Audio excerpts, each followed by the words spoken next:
Depois de se apresentar ao lado de Milton Nascimento e se aventurar em projetos como Dônica e Bala Desejo, Zé Ibarra retorna com mais um novo álbum em carreira solo, Afim. Entre canções inéditas e versões para obras de outros artistas como Sofia Chablau, Tom Veloso, Maria Beraldo e Ítalo França, o músico carioca continua a se desafiar criativamente. Para desvendar os segredos do trabalho que tem lançamento em conjunto pela Cola Records e Mr. Bongo e mergulhar no processo de criação da obra, eu recebo o artista em mais uma edição do Por Trás do Disco. Oi pessoal, eu sou o Kleber Fá. Aqui no programa de hoje recebo ele, Zé Ibarra, para conversar sobre esse disco que eu tô muito afim de conversar. Afim, segundo álbum do Zé em carreira solo. Seja muito bem-vindo, Zé. E aí, galera, todo mundo que tá ouvindo o podcast, prazer de novo estar aqui, né? E vamos lá, vamos falar. Boa. Zé, a última vez que nós ouvimos você em carreira solo foi com o álbum Marquês 256, lá em 2023, que tinha justamente uma abordagem mais minimalista, foi gravado ali em tempos de pandemia, nas escadas do prédio que você morou, e agora a gente volta para esse álbum que tem uma proposta muito mais coletiva, até uma produção sua, em parceria com o Lucas Nunes, que é seu parceiro desde o tempo da Dônica, trabalhou ali no Bala Desejo, e eu queria entender o que muda para você nesses processos, assim, em termos de liberdade criativa, de desafios em estúdio. É mais fácil, é mais difícil? Como é sair dessa coisa do eu para explorar o nós em estúdio aí? Então, eu comecei a minha vida fazendo da forma que eu fiz esse disco, né? Eu fiz um disco com a Dônica, fiz 2 discos com a Dônica, na verdade. Um nunca foi lançado. Fiz o Bala Desejo. Então, o ponto fora da curva nesse todo é o Marquês 256. Esse disco que tem esse nome, até vou falar aqui pra galera que não sabe, é por conta do nome da minha rua, que é Marquês 256. Não porque eu me considero um marquês de porra nenhuma, obviamente. Mas enfim. Então, para mim, a regra é muito mais o afim do que o marquês. É fazer com músicos, tocar junto com eles, descobrir os arranjos e perseguir a minha intuição de produção musical, né? Que eu vou tentando sempre ouvir a música e tentar encontrar o que ela pede dentro de mim, assim. Fazer, enfim, é sempre uma coisa nova. Cada música é uma coisa nova para mim. Mas, então, não é exatamente novo, né? O afim, na verdade, é o que eu já sabia fazer, o que eu fazia antigamente. Novo foi o Marquês. Mas perguntou o que é mais fácil. Eu acho que o que é mais fácil é fazer como Marquês mesmo, porque também é uma coisa que é muito natural minha, assim. O Marquês, na verdade, ele não foi nem concebido como um disco. Foi um dia que eu resolvi gravar as músicas na escada e isso virou um disco depois. Então, é um outro tipo de pensamento, assim. É muito mais descompromissado, embora com seriedade, né? Mas, enfim. Mas eu acho que eu curto mais fazer discos de banda, com galera, enfim, tentando expandir os horizontes musicais, assim. Uma das coisas que mais chama atenção no Afim é justamente essa construção do repertório que você fez ali. A gente vem de uma longa tradição musical e é muito fácil se apoiar assim, nos veteranos da nossa música, recorrer a Gil, a Caetano, Jorge Ben, e você segue meio que um caminho oposto, que é explorar justamente essa nova geração, que era justamente o que essa galera, Caetano, Gil e Jorge, fazia lá atrás, que era dialogar com as coisas que estavam rolando no presente, né? Queria que você contasse um pouco como que foi essa construção do repertório, o que norteou para você? Teve um fio condutor, uma canção que meio que orientou, olha, o disco vai ser nessa toada aqui? Cara, o meu processo é um pouco caótico, assim. Quando você começa a fazer um disco, muitas vezes você não sabe onde vai dar. Nem, na verdade, sabe o que você quer falar, na verdade. Muitas vezes você sabe, mas muitas vezes você não sabe. O Bala Desejo a gente não sabia. A gente descobriu quando nasceu o Baile de Máscaras. A gente falou, ah, tá, é um disco pós-pandêmico sobre pandemia. Pronto. Entendemos no meio do processo. O Afim eu fui entendendo no meio dele também. E para tal eu escolhi algumas canções minhas e outras que poderiam compor esse todo, assim. Mas são 3 motivos pelo qual eu escolhi as músicas que eu escolhi. O primeiro, simplesmente porque paixões que vêm, ouço a música e me apaixono pela música. E eu acho que isso é um motivo muito grande para se gravar uma música, porque quando você está apaixonado por uma canção, assim, gostando muito daquilo, aquilo sai de uma maneira muito verdadeira da gente, sabe? Então, por exemplo, Retrato de Maria Lúcia foi uma canção que eu escolhi nesse sentido. Eu achava linda a música e tava inebriado por aquela canção. E falei, eu preciso cantar isso. Cantei. E aí, hoje em dia, é a música que as pessoas mais gostam do disco. por conta desse amor todo que flui e acontece. Mas também tem umas que são mais estratégicas, assim. Por exemplo, no Afim queria mudar um pouco de discurso, sabe? Um pouco de energia. Tenho falado isso em todas as entrevistas, né? Mas é isso, né? Eu tava no Marquês, aquela coisa meio solene, meio temas grandiosos e nobres e tal. E na minha vida eu não sou muito esse cara dos temas grandiosos, também sou, mas sou muito mais um cara um pouco mais comum, sabe? Mais ordinário, assim, da melhor forma possível, sabe? Mundano, do cotidiano, de falar besteira e tudo mais, da acidez. Então eu precisava colocar umas músicas que falassem um pouco, que me dessem a possibilidade de colocar esse meu lado pra fora.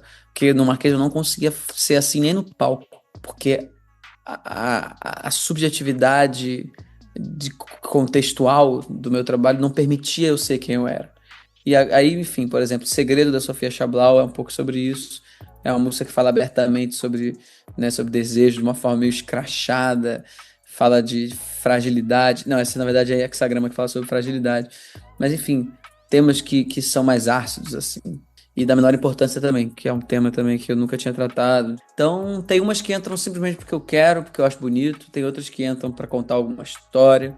E nisso a gente vai encontrando o contexto e a mensagem que a gente quer passar com o disco, assim.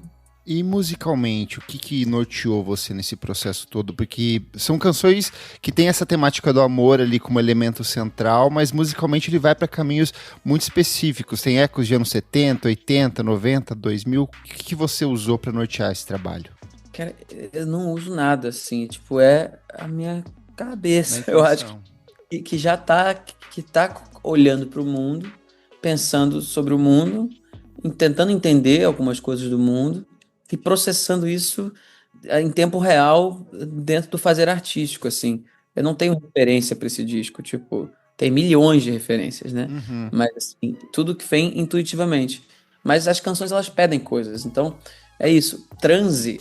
Como é que eu poderia unificar Transe e Retratos de Maria Lúcia? São coisas absolutamente distintas, Sim. entendeu? Então também eu deixei a minha cabeça ir para onde eu sentia que a canção pedia para ir. Não tentei envelopar tudo no mesmo contexto. Acaba que fica tudo no mesmo contexto, de alguma forma, pelo tratamento sonoro, pelos reverbs e pela, obviamente, minha voz, que está em tudo ali, norteando é o fio condutor do negócio. Mas assim, o disco pedia para ir para vários lugares, sabe? Transe, por exemplo, é uma música que tá ali também para dar conta de uma coisa, assim, o que eu gostaria de dizer musicalmente hoje em dia é tá mais em transe, que é uma coisa mais moderna, que é mais anos 2000, anos até agora, assim. Só que também com anos 70 junto. Enfim, é uma mistura toda que acaba sendo intuitiva na busca de encontrar uma perfeição sonora minha, sabe? Eu fico buscando até que eu fique satisfeito. Enquanto eu não fico satisfeito, eu apago tudo, jogo no lixo, não lanço, assim, caos. Mas tem uma hora que eu fico satisfeito. E é muito bom quando isso acontece. Que aí eu falo, então tá pronto, beleza. Você falou dessa questão de jogar fora o que não tá suficiente pra você. Ficou muita coisa de fora desse, porque é um disco enxuto, são 8 faixas, o Marquês também tinha 8 faixas. Ficou alguma coisa que você acha que vai lançar em um futuro próximo ou ficou pra trás mesmo? Talvez eu lance alguma coisa no futuro próximo, mas de outra forma. Com outro arranjo e tal, porque eu não gostei das coisas que eu joguei fora. Joguei 3 músicas fora. E das que ficaram, eu regravei 5. Caramba. E algumas 2 vezes. Tipo, joguei fora um milhão de coisas, assim. Joguei fora a orquestra gravada ao vivo, 40 músicos. Tipo, arranjo assim na lixeira. Porque não justifica. Porque assim, existe uma coisa também que eu entendo, mas também não entendo. Que é tipo, ah, eu gastei tanto pra fazer isso e tal. E é óbvio, quando a gente gasta uma grana absurda, a gente quer justificar aquilo, quer que aquilo exista. Mas se ficou ruim, e aí? Vale a pena bancar um lance ruim porque você teve um esforço pra fazer? Pra mim, não. Joga o esforço todo no lixo. Pronto. E dá um jeito de ficar melhor, porque, sabe, não justifica pra mim. E eu tive muitas coisas assim. Eu fiz coisas grandiloquentes que eu olhei depois e falei, pelo amor de Deus, tá horrível isso. E tocado por um bando de gente, e tal, e tal, e tal. Eu falei, bom, que pena que ficou ruim, tchau. E aí fiz de novo. Muitas vezes meio que sozinho, tentando encontrar certas coisas, assim. Boa. USAA knows dynamic duos can save the day, like superheroes and sidekicks, or auto and home insurance. With USAA, you can bundle your auto and home and save up to 10%. Visit USAA.com/bundle. Bundle savings are off total premium, not available in all states or in all situations. To qualify, auto policy must be active prior to property policy issue, subject to change. Restrictions apply. Membership eligibility and product restrictions apply and are subject to change. USAA means United Services Automobile Association and its affiliates, San Antonio, Texas. Vamos pro faixa a faixa aqui, porque o disco já abre com Infinito e Nós, uma composição sua. Você já vinha tocando ela, se não me engano, com o próprio Bala Desejo. Eu vi um vídeo dela antiguinho aqui. Queria que você contasse mais sobre essa canção e por que você escolheu justamente ela para inaugurar esse disco. Essa é a canção mais antiga do disco. Ela é uma canção que eu fiz em 3 minutos para uma namorada que eu tive, um grande amor, assim. Estávamos no final da relação, né? Aquela coisa meio melancólica, mas com muito amor, assim, envolvido. Ainda hoje, né? Somos muito amigos. E aí saiu... E quando sai assim, em 3 minutos, você já sabe, assim, confie nessa canção, sabe? Porque ela vem de um lugar muito sério, muito íntimo, muito... provavelmente inspirado. E eu sempre soube disso nela, sempre senti assim. E sempre vi ela como uma coisa brasileira gostosa, assim, que a galera... que não tem muito mais do que esse sambalanço, né, que é uma coisa meio reguezada, sambalanceada e tal. E eu sempre quis botar essa música, eu sempre soube que ela estaria no meu próximo disco, porque eu acho ela muito bonita e foi muito verdadeiro pra mim quando eu fiz, no momento que eu fiz. Então também tem essa coisa, quando as coisas nascem de uma maneira autêntica e sentida, aquela emoção daqueles 3 minutos, elas duram pra sempre. Então eu tenho sempre aquele apoio daquela memória daquele momento, que eu senti coisas tão bonitas, entendeu? Então, às vezes, será que essa música é boa? Não sei o quê. Sei lá, mas eu vivi essa música, eu vivi essa canção. Então, com certeza ela estaria no meu álbum de estreia, né? O Afim e tal. Enfim, e eu quis trazer também essa coisa do sambalanço, e botei os sopros, né, do Copacabana Horns, que são os meus amigos Marlon Sete, Diogo Gomes e Jorge Continentino, tocando, porque eu acho também que tem uma coisa carioca, assim, aquelas bandas, aquelas gafieiras, aquelas coisas de samba que eu acho lindo, e quis botar também para comparecer. Perfeito. Vamos aqui para a segunda faixa, que é Segredo, é uma composição da Sofia Chablau, que ela originalmente lançou como parte ali do Sofia Chablau e Meu Nome de Perda de Tempo, parte do álbum Música de Esquecimento ali de 2023. Particularmente eu acho que é uma das grandes canções da música brasileira recente, assim, eu acho ela muito bem acabada, tanto a sua versão quanto a da Sofia, mas se no disco do Sofia Chablau ela vai para uma pegada mais punk, aqui você traz para uma coisa mais classuda, tem flauta do Jorge Continentino. Como que foi refazer essa canção aí em estúdio? Essa canção, desde a primeira vez que eu ouvi, eu também vi a pérola ali, sabe? A Sofia lapidou o diamante dela de uma forma, mas eu sentia que eu tinha que lapidar o diamante de outra forma, assim. Eu sempre vi uma potência, né? Porque esse refrão é muito bom, cara. Esse refrão é muito sério, assim. É direto ao ponto, é sintético, é safado, é verdadeiro. Ela tem tudo, né? A Sofia tem esse negócio. E eu sempre senti essa coisa mas eu sentia que ela não era punk. Em mim, ela não era punk. Na Sofia era punk. Em mim, não. Em mim também tinha uma coisa da banda Black Rio, sabe? Uma coisa Total. também que todo mundo fala da Marina Lima. Eu não pensava em Marina Lima, mas parece que tem o quê? Mas eu acho que é mais pela melodia. Pela temática, talvez, também. Pela temática também. E eu quis trazer essa coisa um pouco do mistério, né? Porque a música tem um pouco esse negócio do mistério, da sedução. E eu gosto muito do Henry Mancini, dessas coisas de trilha sonora dos anos 50, 60, que tem umas... A própria Pantera Cor-de-Rosa, quando começa, torum, torum, tem aquela coisa meio, parece que tem alguém te olhando por cima de uma porta, um muro, pela fechadura. É misterioso, né? É essa a imagem, alguém olhando pela fechadura, uma cena de sexo. É isso.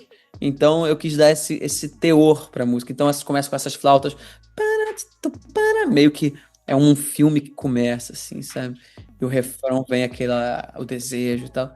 Enfim, tentei fazer isso. Mas sempre pensando nessa coisa do Rio de Janeiro também, né? Da banda Black Rio, desses grooves gostosos, assim, meio malemolentes, essa coisa toda. Perfeito. A gente cai aqui em transe, outra composição sua, já confesso que é uma das minhas favoritas do disco, eu queria que tivessem mais canções dessa pegada, inclusive. Você transforma a voz praticamente num instrumento dentro dela ali.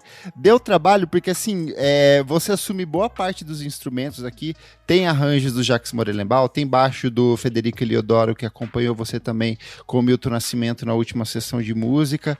Como que foi montar essa música? Eu acho que ela tem uma das letras mais óbvias, mais diretas ali, mas tem todo um acabamento instrumental e fantástico, assim. Por favor, fala mais sobre Transe. Essa é a música que eu mais gosto do disco também. E a música mais minha, em todos os sentidos. Compus, eu escrevi a letra, e eu praticamente não, fiz o arranjo todo, menos as cordas.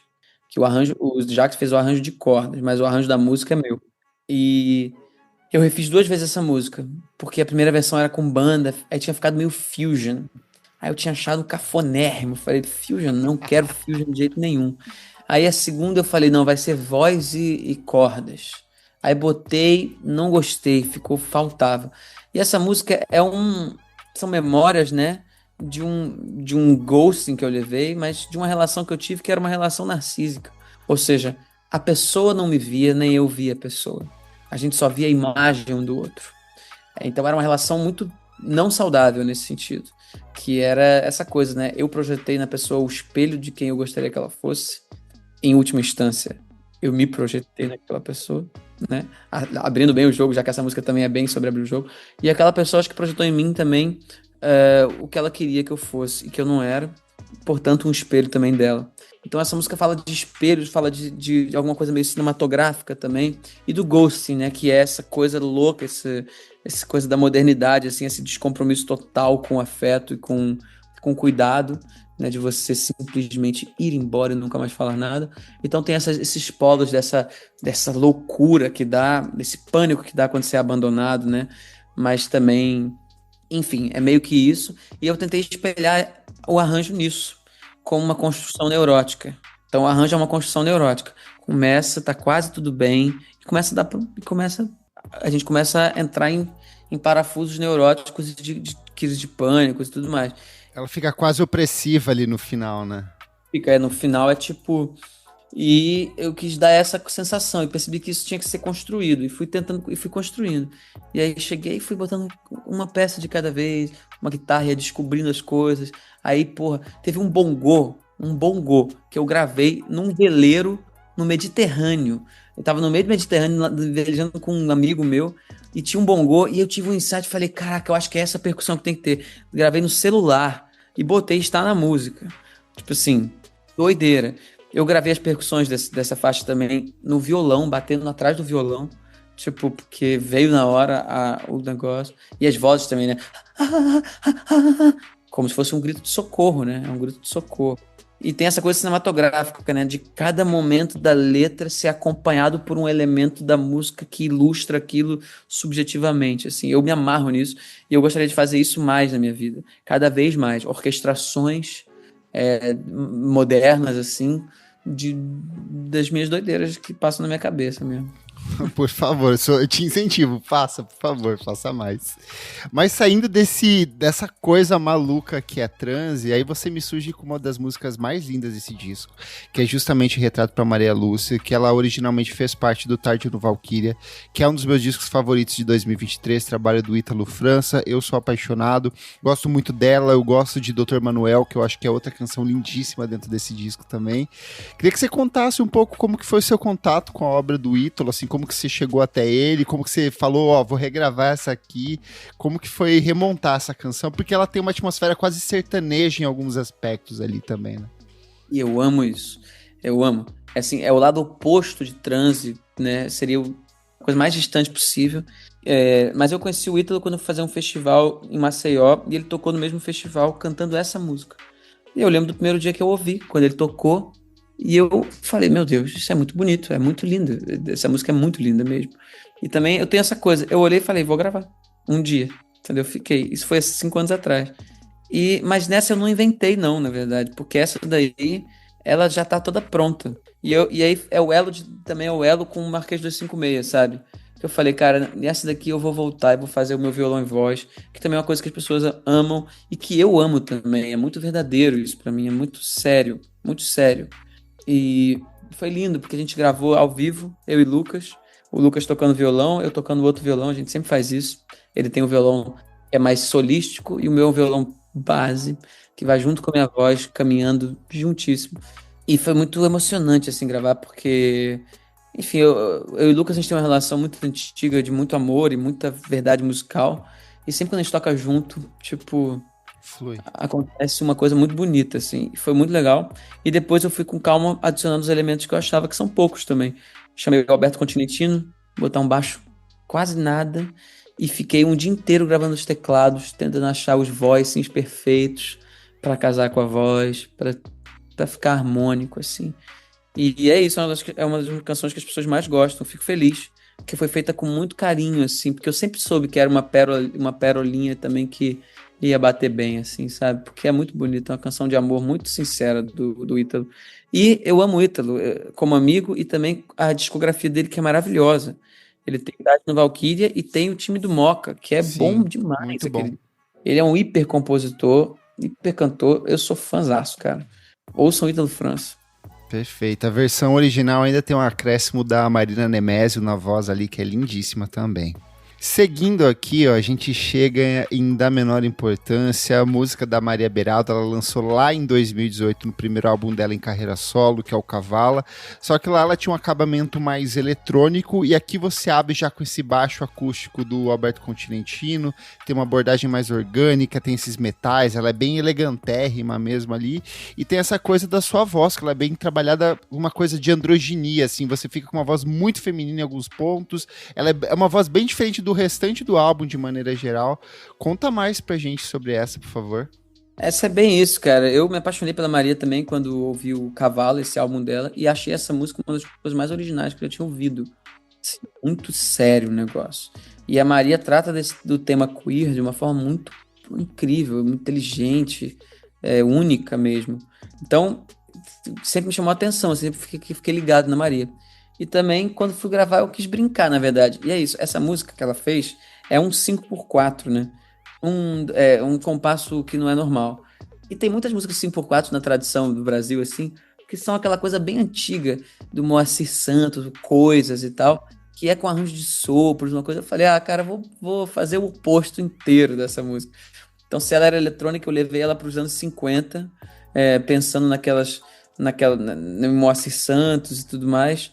E também essa coisa do cantar, a letra fala sobre isso, né? Fala sobre a não importância, enfim, o não rótulo, né?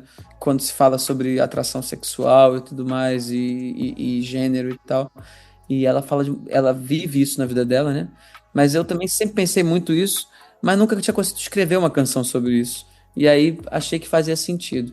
E quis botar esse arranjo, porque a Maria também é muito elegante, né?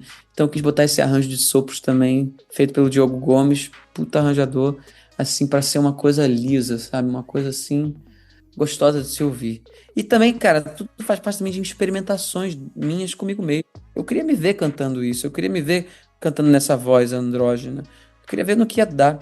E eu me divirto fazendo, entendeu? Então, meio isso. Boa demais. O disco está repleto de diálogos entre você e seus antigos parceiros de banda, e em Morena você volta a estreitar laços aqui com o Tom Veloso, que é antigo companheiro seu no Dônica, e ele vem com essa música que, por sinal, lembra muito até as canções do próprio Caetano, me lembrou as coisas dele lá no Cinema Transcendental, essa coisa do sambalanço que você falou, essa brasilidade, tem o fundinho de axé aqui. De onde veio essa faixa? Ele tinha guardado e te deu? Você que pediu? Como que foi fazer essa canção? Ele me mandou essa música há 6 anos atrás, num áudio de WhatsApp. E mesma coisa, é sempre assim, cara. Quando eu ouvi Morena na minha cabeça, falei, bom, temos. Isso é lindo, lindíssimo. E, na verdade, essa música dialoga com uma coisa que é bem profunda em mim, que é a música mineira. A harmonia dessa música, ela é muito música mineira. Ela parece Fazenda, do Milton, ela parece as coisas do Toninho Horta, do Nelson Ângelo. Então, e a gente vive muito isso, eu e Tom, a música mineira, o Milton, essa coisa toda. Então, bateu muito forte em mim. Só que eu achava que ela ia ser uma canção mais relax, assim, E no estúdio a gente descobriu. Teve um dia que o Guilírio fez um riff de guitarra assim. E aí eu ouvi aquilo e falei, tá, anos 80, vamos tentar entrar numa onda de beat. Aí tentamos umas coisas e tal, e ficou essa coisa que é meio um sambalanço com axé, com reggae, é meio louco.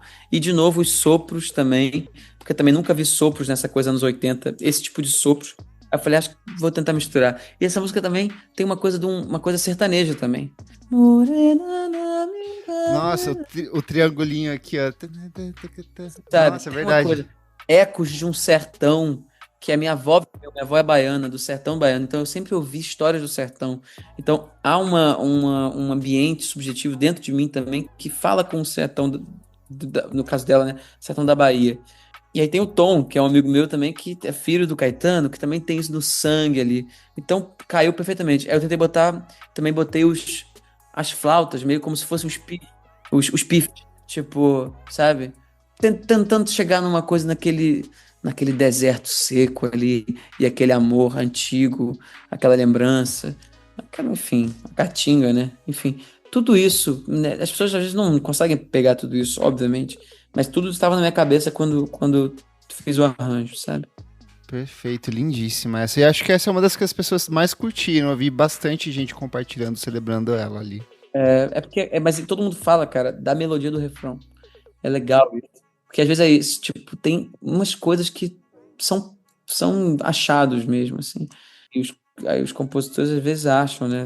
Eu acho, por exemplo, no Baile de Máscaras, sabe? Quando a gente fez, eu e o Bala, aquele refrão também é uma coisa assim que fala, caraca, chegamos, tá ligado? E aí é mesmo. E nunca perde o valor.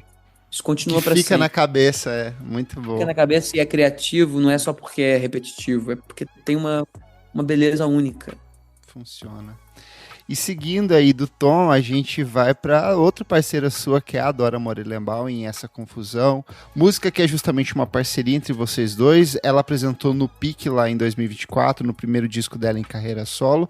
E enquanto no disco da Dora ela era mais atmosférica, quase jazzística, com os arranjos de corda meio cinematográficos aqui, você vai mais direto ao ponto nela. Inclusive o título Afim vem dessa letra, eu imagino?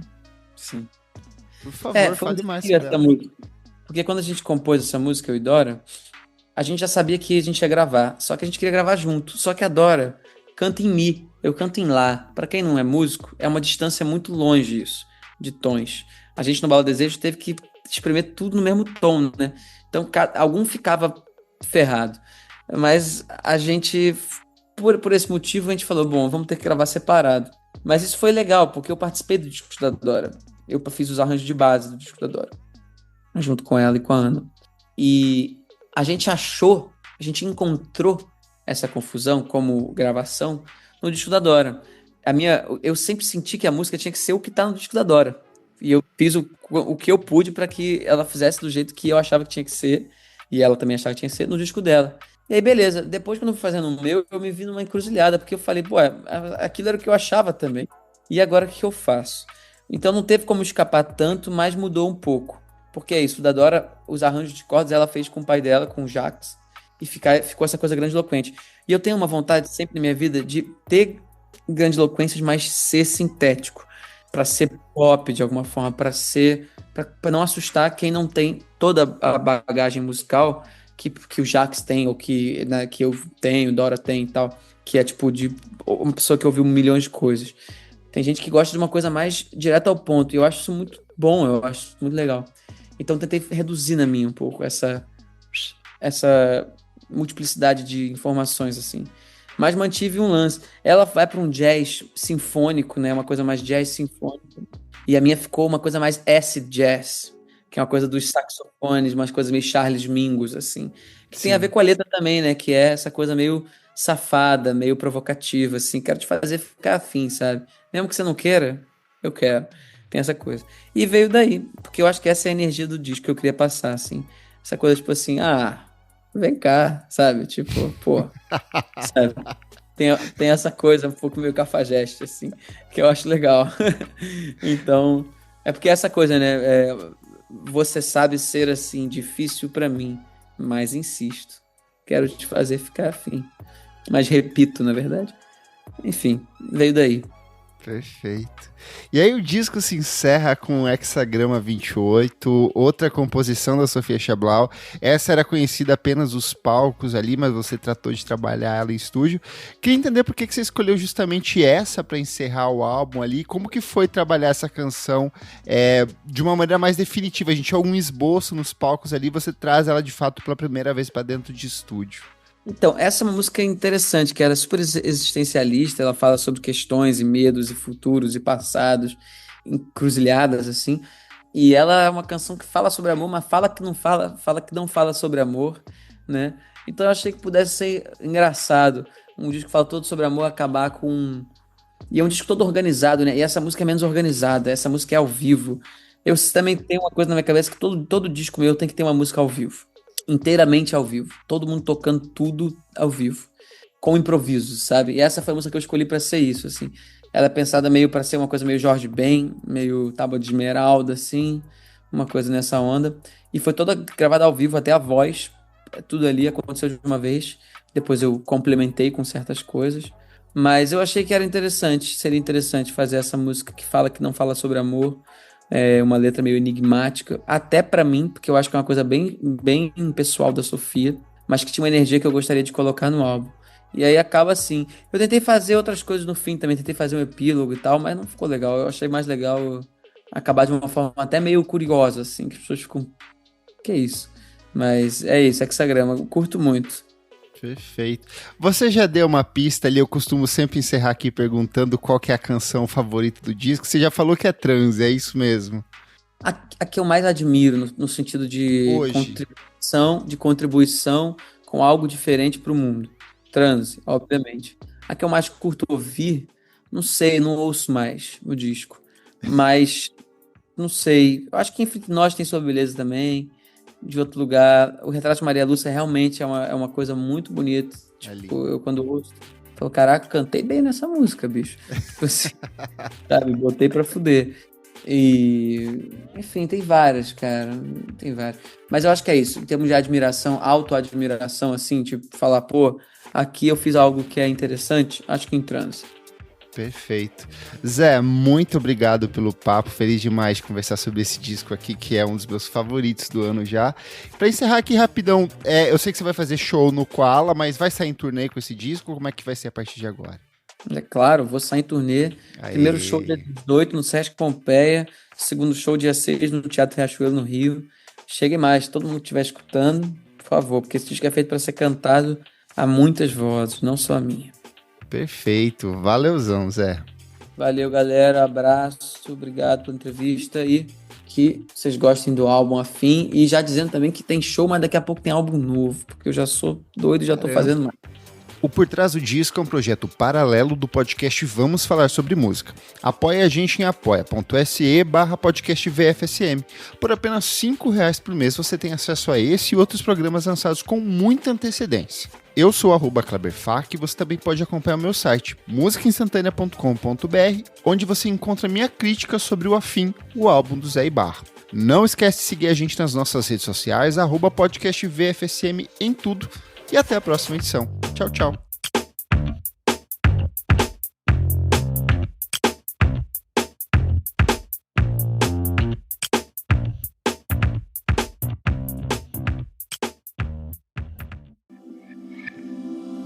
Esse podcast foi editado por Nick Silva.